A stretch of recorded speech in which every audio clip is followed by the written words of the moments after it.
Sir वैसे तो आप किसी भी फ्रूट्स या वेजिटेबल को देने से मना नहीं करते हैं कि आप कि फ्रूट्स वेजिटेबल दे सकते हैं, लेकिन क्या कोई ऐसा फ्रूट्स या वेजिटेबल है जो किसी पर्टिकुलर बीमारी में नहीं देना चाहिए? ऐसा कोई फ्रूट्स एंड वेजिटेबल नहीं है, सारे फ्रूट्स एंड वेजिटेबल सारे बीमारी में दे सकते हैं और हम देते भी हैं। लेकिन कई बार जैसे किडनी के पेशेंट आते हैं तो उनको हम पालक नहीं देते हैं क्योंकि उनके दिमाग में घुसा हुआ है कि पालक खाने से मेरी पोटेशियम बढ़ जाएगा।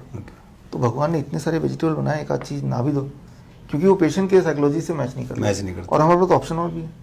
तो इस तरह से हम कभी कभी कुछ कुछ फ्रूट्स को या कुछ कुछ वेजिटेबल को उसकी साइकोलॉजी से ना झगड़ा करते हुए बोल देते हैं मतलब इसको।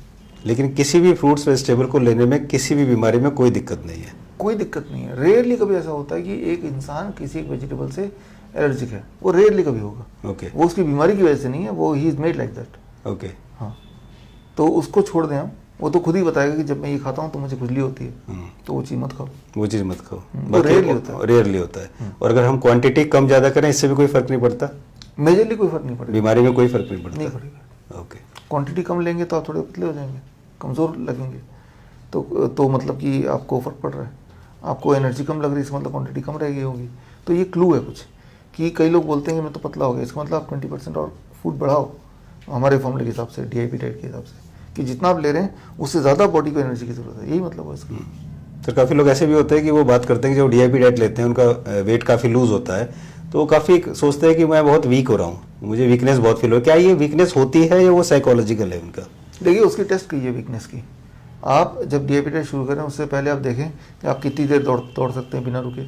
आप देखें कि कितना मैक्सिमम वेट आप उठा सकते हैं। इस तरह से 4-5 कितने उठक बैठक लगा सकते हैं बिना थके। ऐसे 4-5 टेस्ट कीजिए, वो सब लिख के रखिए। DIP डाइट लेने के 1 महीने बाद दोबारा से वही सारी एक्टिविटी करके देखिए, तो तभी पता चलेगा कि आपकी एनर्जी, आपकी स्ट्रेंथ बढ़ रही है कि घट रही है।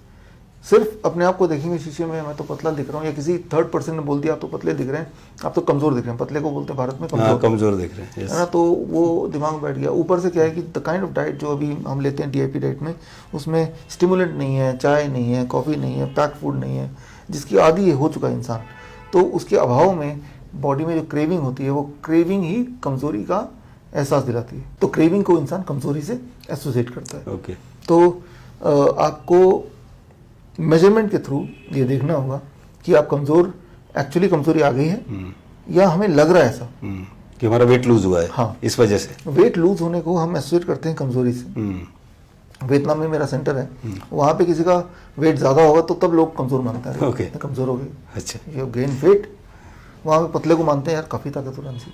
जैसे मान लो शेर है, वो पतला है, राइट। कोई सांड होगा वो थोड़ा मोटा होगा। शेर है, हिरन है, वो भी पतला है, वही पतला है, वही पतला। तो पतले का मतलब यहाँ पे एसोसिएट किया गया, खासतौर पे यहाँ हरियाणा में पतला मतलब कि वो कमज़ोर। हमारे इस ऑफिस में ही हमारे यहाँ पे गाँव है, वहाँ पहलवान होते हैं बहुत सारे, उनके नाम के पीछे पहलवान लिखा रहता है। वो जब आते हैं तो 4 लोग तो उसको उठा के लाते हैं, ये मोटे तगड़े, लेकिन 4 लोग पकड़ के ला रहे हैं, बड़ी मुश्किल से आ रहे हैं। जो अपना वेट नहीं उठा पा रहा है वो किस तरह का पहलवान हो सकता है ना। लेकिन उसको सब पहलवान बोल रहे हैं। डाइट के बाद 1 महीने बाद आता है, वो कोई नहीं उठा के ला रहा है, खुद ही आ रहा है, बोल रहा है, सब बोल रहे हैं मैं बहुत कमज़ोर हो गया हूँ। मैं जब तो आप ताकतवर थे तब तो 4 लोग उठा के ला रहे थे आपको, जब तो आप कमज़ोर हैं तो खुद ही आ रहे हैं, है ना। तो व्हाट इज द डेफिनेशन कमज़ोरी की और ताकत की, आपको देखना पड़ेगा।